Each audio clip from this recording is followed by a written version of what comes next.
Eso. ¿Al microscopio electrónico o microscopio óptico?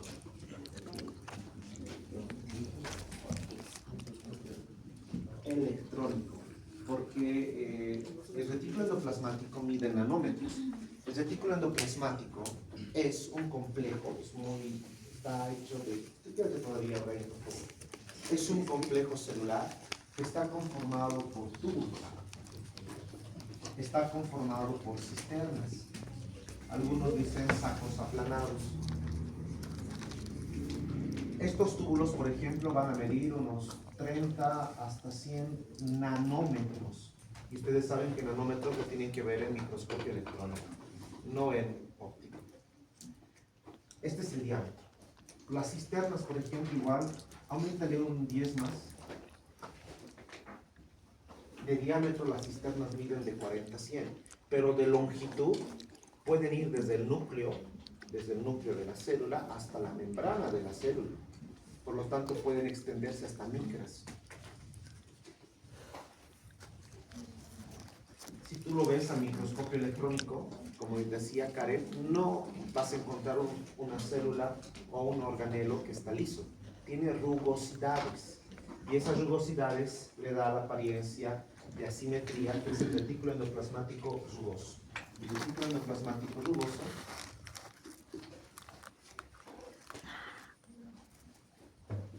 tiene rugosidades. Y estas rugosidades se dan por los ribosomas. ¿Y qué son los ribosomas?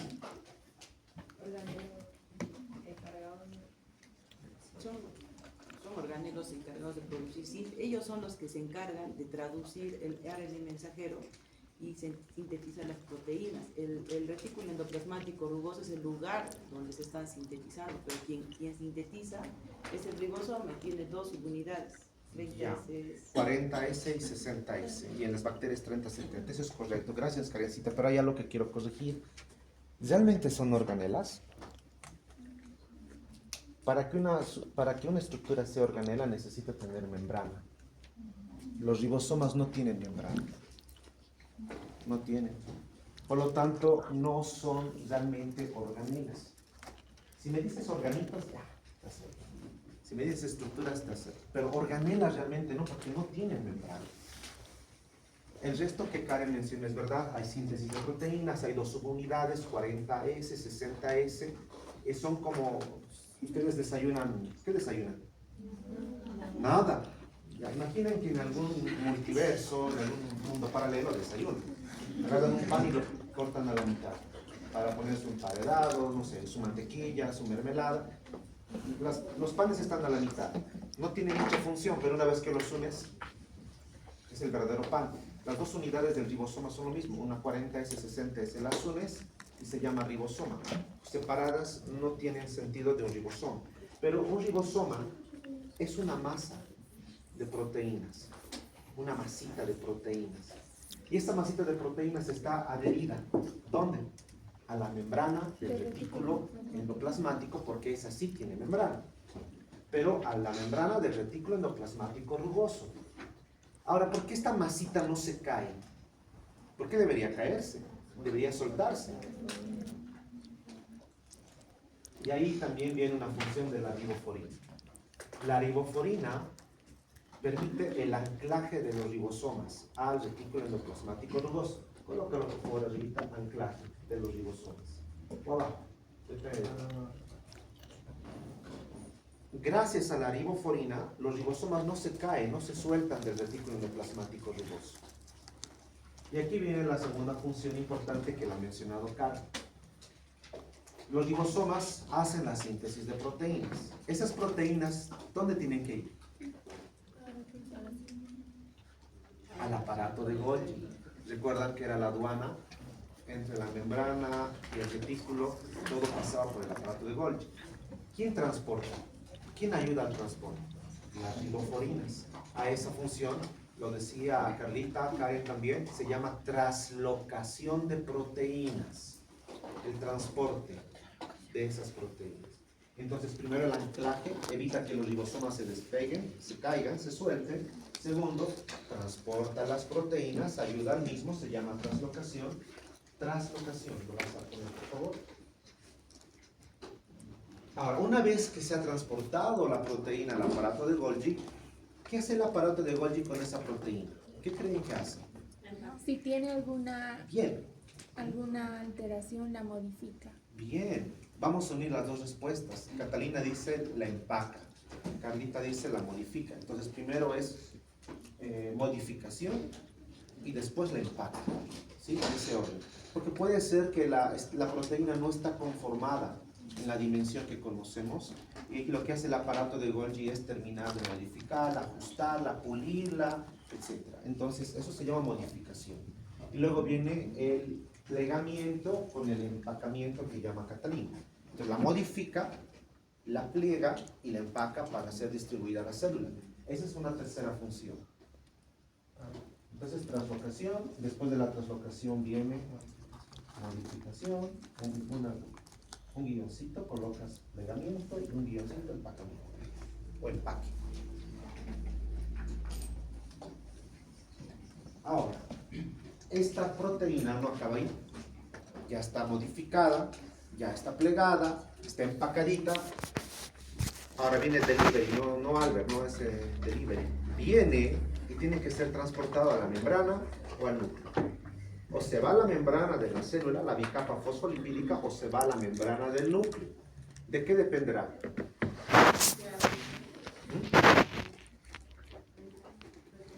De la necesidad de ambas estructuras. Si la membrana plasmática necesita, porque tal vez se afectó, se dañó, y además se necesitan proteínas, junto con el, y aquí viene el aparato, mejor dicho, el retículo endoplasmático liso, que también va a producir lípidos, que son claves de la membrana plasmática y se necesitan proteínas. Entonces ahora necesitamos transportadores, algo que nos lleve las proteínas de la membrana hacia el interior y del interior hacia la membrana. De ahí vienen las flipasas y las flopasas. ¿Qué han investigado de esto? Son enzimas. Después, de la familia de ATPase que se encargan de transportar los fosfolípidos desde la red interna al externo o desde el externo. ese es un buen ejemplo. ¿Cuál transporta de afuera hacia adentro? De la membrana hacia adentro. Flow o flip. Flip al interior y al interior. Y necesita ATP, necesita energía. De hecho, es la más abundante, por eso son enzimas de ATPases o pertenecientes a la familia ATPases. La flopasa hace lo contrario, del interior hacia la membrana y hacia el exterior. Y no necesita energía, lo hace a favor del gradiente de concentración. Este es un gran ejemplo para fosfolípidos. Además, recuerden que los fosfolípidos dan la asimetría. ¿Recuerdan que la membrana plasmática era un mosaico fluido? Entre sus características estaba la asimetría. La asimetría también se debe a estos dos. Contribuyen. Bien. Hasta aquí se entiende, fácil, ¿verdad? ¿Qué es la detoxificación? Eliminación de toxinas. Eliminas toxinas, eliminas desechos. ¿Y quién está a cargo de esa función? ¿El rugoso o el liso? ¿O los dos? El liso. Ya, vamos a hablar del sistema de neuronas de los peroxisomas. Los dos. Bien, bravo. El retículo endoplasmático en general aporta con el rugoso, aporta con el liso y te da la detoxificación. Significa que tu retículo endoplasmático te ayuda a eliminar ciertos componentes tóxicos para tu cuerpo. Por ejemplo, te vas a comer el fin de semana un chicharroncito, una fritanga, qué sé yo, algo rico en grasas, y tu retículo endoplasmático colabora con la eliminación de esa grasa excedente. Fármacos. La mayoría de los fármacos se metabolizan en el hígado. ¿Quién te ayuda a eliminar esos fármacos o esos metabolitos? Obviamente, el retículo endoplasmático. No estoy diciendo que es el único. Estoy diciendo que colabora, ayuda. Entonces lo hace en el hígado. Pero también lo hace a nivel del riñón. ¿Dónde tendremos retículo endoplasmático en el riñón? ¿Cómo se llama el ovillo de capilares? Glomérulo. Está en el glomérulo. Tienes una cantidad excelente de retículo endoplasmático en el glomérulo. ¿Qué hace? El glomérulo filtra la sangre, evita que pierdas proteínas, glóbulos rojos, ¿qué más? Plaquetas. El glomérulo se encarga de la filtración y esa filtración se garantiza con el retículo endoplasmático. Entonces, un paciente que tiene insuficiencia renal va a tener problemas en el glomérulo para desintoxicar, para filtrar la sangre a través del glomérulo. Pero aparte del riñón, en el glomérulo se encuentran en los túbulos. ¿Qué túbulos creen? No son contorneados distales ni proximales. ¿Dónde tiene células planas, escamosas? ¿En qué túbulos? En el conector. Te voy a ayudar con la función. Se encargan de reabsorber nutrientes y eliminar desechos.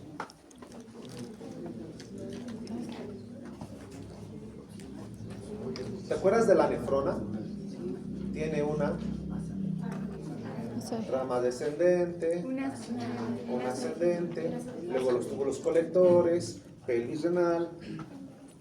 Especialmente en la parte distal se encuentra una gran cantidad de retículo endoplasmático que se encarga de la reabsorción de nutrientes y la eliminación de desechos. Por lo tanto, el retículo endoplasmático, cuando se afecta o una insuficiencia renal está producida en un paciente, el retículo endoplasmático también se altera, impidiendo esta reabsorción de nutrientes y desechos. En el páncreas, ¿dónde se encuentra? El retículo endoplasmático se encuentra en los islotes de Langerhans, que se conoce como páncreas endocrino o exócrino. Endocrino. ¿Y cómo se llaman las células que producen la insulina? Alfa, beta, gamma, beta. Esas tienen una gran cantidad de retículo endoplasmático. Se encargan de ayudar a producir la insulina, que ustedes saben para qué sirve. Un paciente con diabetes, entonces, ¿cómo se relaciona con el retículo endoplasmático? O endoplásmico, que es lo mismo.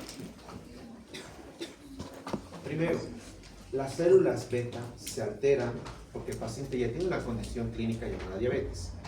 El retículo endoplasmático va a permitir dos cosas. Uno, que la célula beta se inflame más y no produzca cantidad suficiente de insulina, lo cual es perjudicial para un paciente que ya es diabético. Dos, va a evitar que los receptores, que los órganos periféricos como el músculo esquelético, el hígado, el tejido adiposo, recepcionen esa insulina que se está produciendo, lo cual aumenta la resistencia a la insulina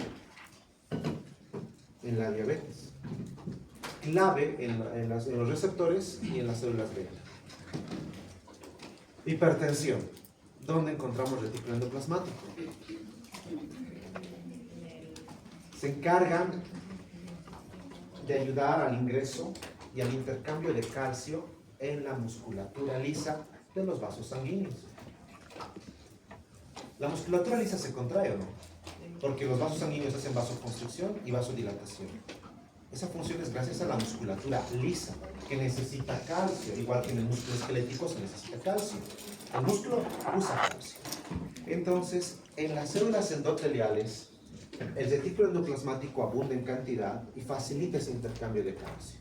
Una persona con hipertensión va a tener una inflamación constante, continua de las células endoteliales, lo cual va a alterar el ingreso y la salida de calcio y va a afectar la vasoconstricción y la vasodilatación de ese vaso, lo cual agrava la hipertensión en el paciente. Dos, al producir inflamación de la célula endotelial, te va a producir daño del endotelio. Y cuando hay daño del endotelio, tú vas a aplicar tus conocimientos de hemostasia primaria, secundaria, lo cual lleva a la mayor formación de trombos. Terrible. Por eso un paciente diabético también hace generalmente trombos. Cuando no está tratado, cuando está mal tratado o simplemente no es adherente al tratamiento. Hipertensión, insuficiencia renal, diabetes. Ya saben cómo relacionar. Fácil. ¿Qué es el sistema de endomembranas?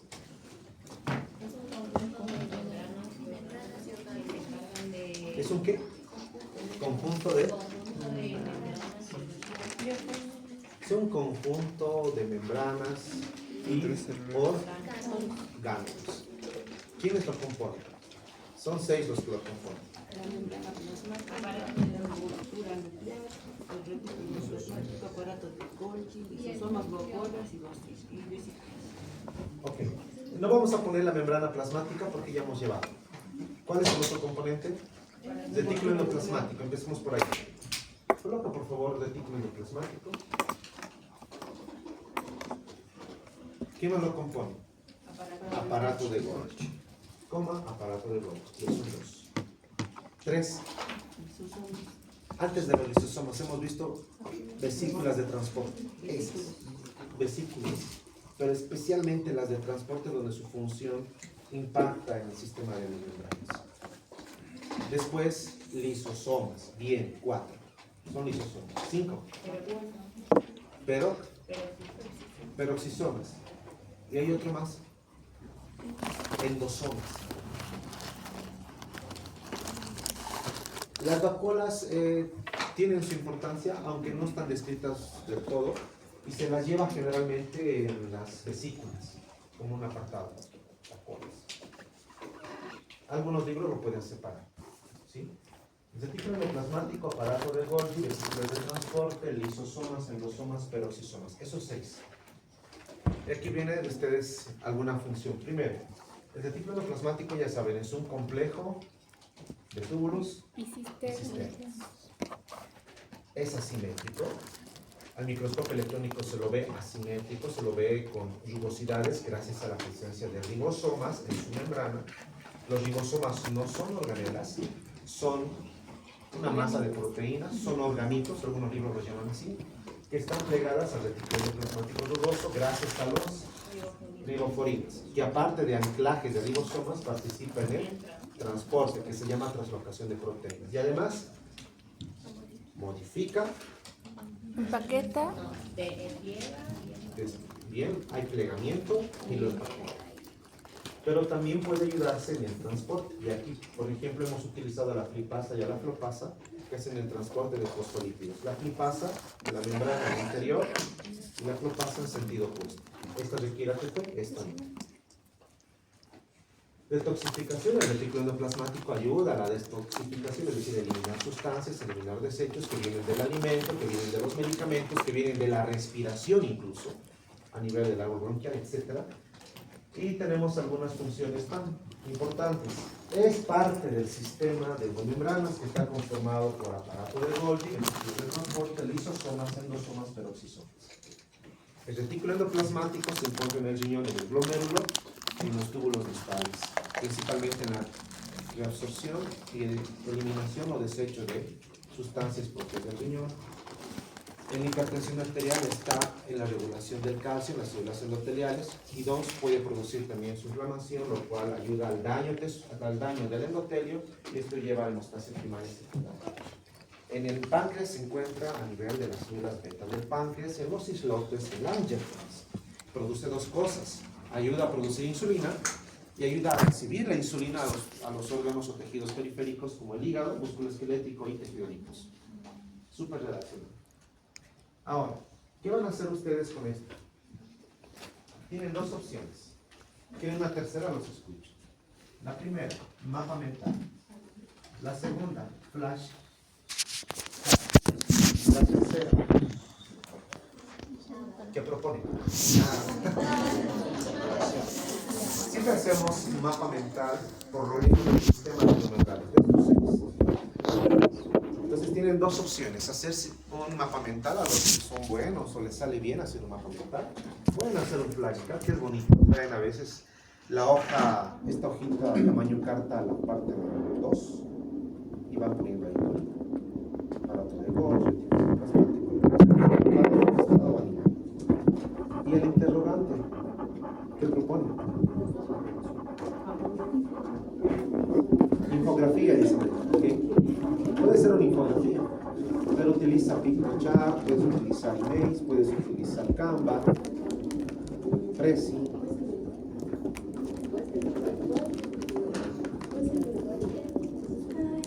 Sí, puede ser virtual, pero el mapa mental no hay una herramienta que te haga realmente mapa mental. ¿Cuál es el que te hace mapa mental? ¿Cuál? Pero la línea. la aplicación enteramente en mapa mental. Te da la estructura, tendrías que modificar las líneas y tú colocarle imágenes y ya, ahí sí. Pero me refiero, hay una herramienta que le pones y te da solamente mapa mental con todas las características. No. Ni siquiera. Dilo.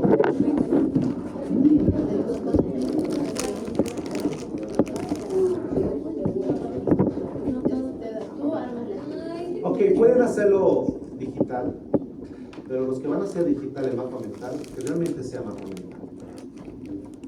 Si no es, mejor ni te atreves. El flashcard, ¿tienes alguna herramienta que te haga flashcard? Si sabes, si conoces una y manejas, hazlo. Si no, yo te sugiero que lo hagas con otro. Y este interrogante, ya que nadie más propone, vamos a utilizar.